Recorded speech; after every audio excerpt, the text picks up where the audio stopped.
Boreal Televisión presenta.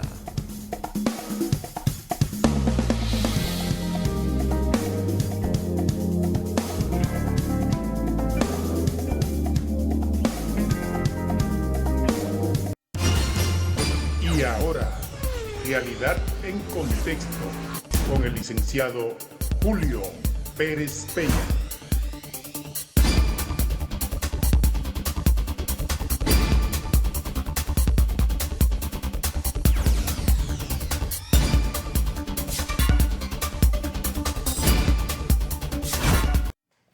Saludos amigos, ya estamos de regreso con ustedes en la presentación de Realidad en Contexto por Boreal Televisión.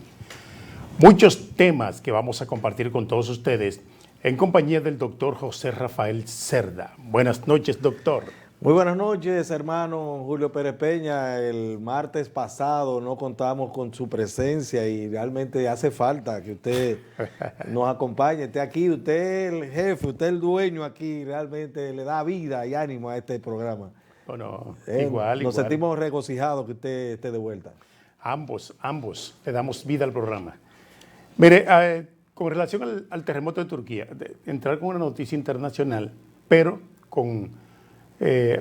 comparándola con el contexto dominicano, porque nosotros tendríamos que pensar en este momento si hay dominicanos o no allí, en esa cantidad de personas que fueron aplastadas por los edificios y los alud de tierra que se produjeron producto del colapso que provocó el terremoto de 7.7, casi 8 en la escala de Richter.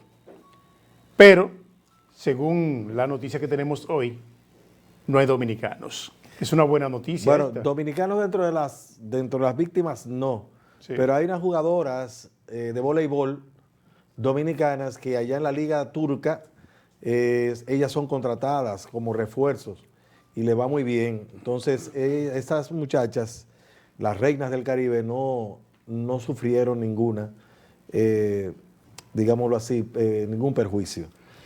El problema de Turquía es que está en la península de Anatolia, se encuentra una placa tectónica que tiene mucho roce porque hay dos placas, la asiática y la africana, que empujan esa placa tectónica hacia Europa. Entonces, ese empuje que va colocando a una placa debajo de la otra, cuando estos roces impiden el desplazamiento, entonces se da que para romper hay un estallido, una explosión, y ese es lo que provoca los temblores de tierra. Bueno, y nosotros que tenemos que vernos en ese espejo, porque estamos colocados sobre una falla sísmica muy prolongada en las 3 regiones del país y que en el pasado lejano, que hay que revisar el contexto histórico, tuvimos ciudades destruidas por 2 fenómenos naturales así. El primer Santiago de América. Hay una placa que es la placa del norte que pasa longitudinal a la cordillera septentrional, que es la que provoca la sismicidad de esta área, del área del Cibao, el área del norte y del nordeste. Recordar que en 1947, en Matancitas, Nagua, ocurrió un tsunami que es todavía el 4 de agosto. Hay una calle incluso en Santo Domingo Este que tiene ese nombre recordando esa fecha tan fatídica. Y la otra placa, que es la que produjo el sismo de hace una semana, 2 semanas atrás, que es la placa del sur. Esta placa es la causante del sismo del 2010 de Haití. Fue un sismo extraordinario, muy fuerte, que hubo unos 3.000 muertos en Haití. Pero en el pasado lejano, República Dominicana fue afectada por 2 terremotos muy desastrosos. El primer Santiago de América, están las ruinas ahí todavía en Jacagua, de la destrucción de la primera ciudad de Santiago y la primera ciudad de Santo Domingo también. Sí. Mire, Santo Domingo es la ciudad que menos sufre con los terremotos porque está ubicada encima de una roca. O sea, usted que es capitaleño sabe que allí usted comienza a hacer una excavación hacia abajo y apenas 2 o 3 metros de profundidad ya no puede más, a menos que utilice un equipo para ir rompiendo la roca.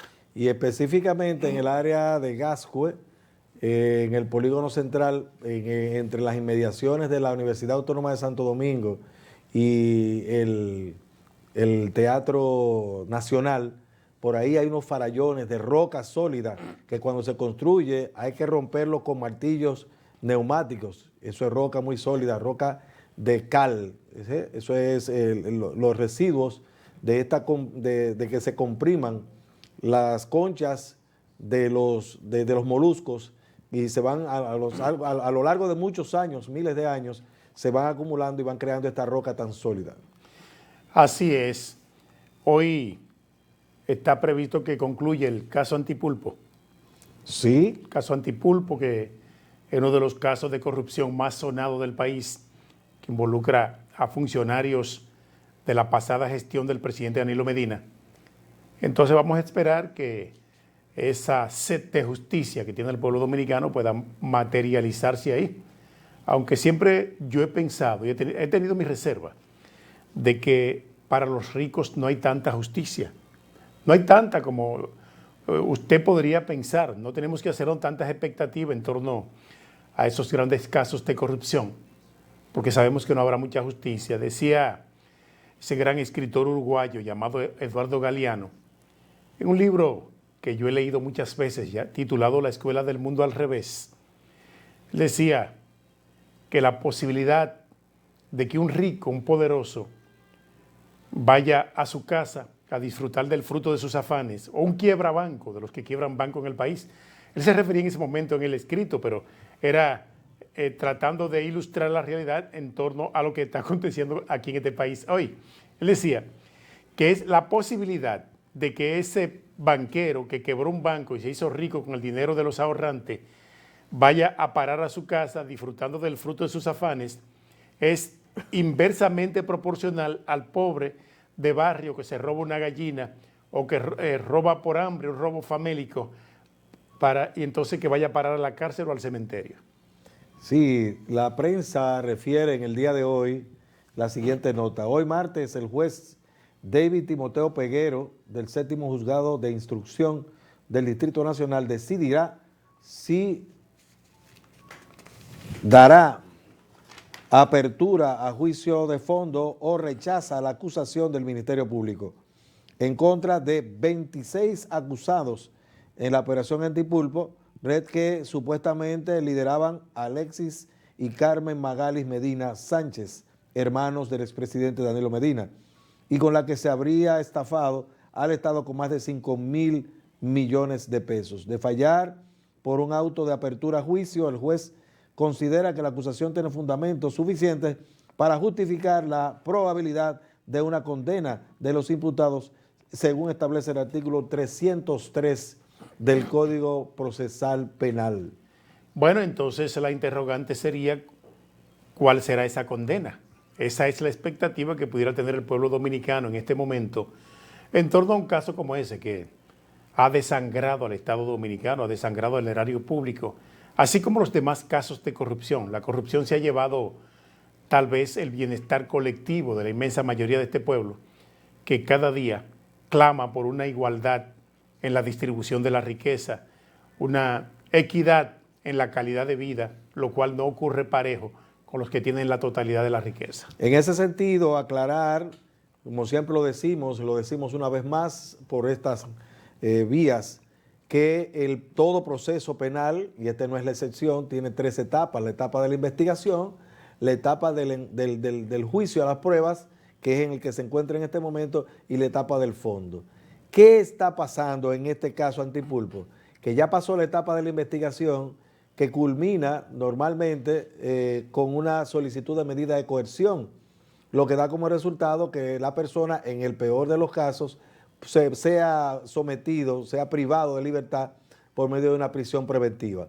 Ahora bien, después de agotada esa parte de la investigación, entonces ya esas pruebas recogidas por el Ministerio Público pasan a este sedazo, a ese tamiz, donde en la audiencia preliminar, que es la que va a acontecer ahora, el juez va ya a decidir sobre esta prueba, se determina si tienen elementos suficientes de prueba, de vinculación, de relación con los hechos que se le imputan, para entonces traducirlo a una audiencia de fondo. ¿Qué pasa? Entre la audiencia de medida y la audiencia preliminar, estas personas han recibido prisión.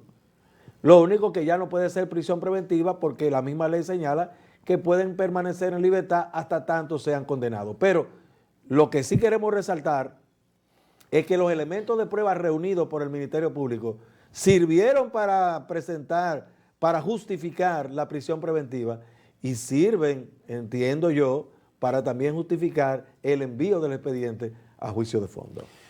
Así es, pero hay muy pocos antecedentes en este país que después que usted está en libertad con garantía económica o como lo haya establecido el juez, en un juicio de fondo pueda ser enviado de nuevo a la cárcel. Hay algunas excepciones, algunas, y menos esos ricos. Como bien usted señalaba, Eduardo Galeano se lo explicó con mucha claridad. Es así. Mire, hay un proyecto de ley que cursa en el Congreso Nacional en este momento, establece que las víctimas de tráfico de personas podrían solicitar residencia.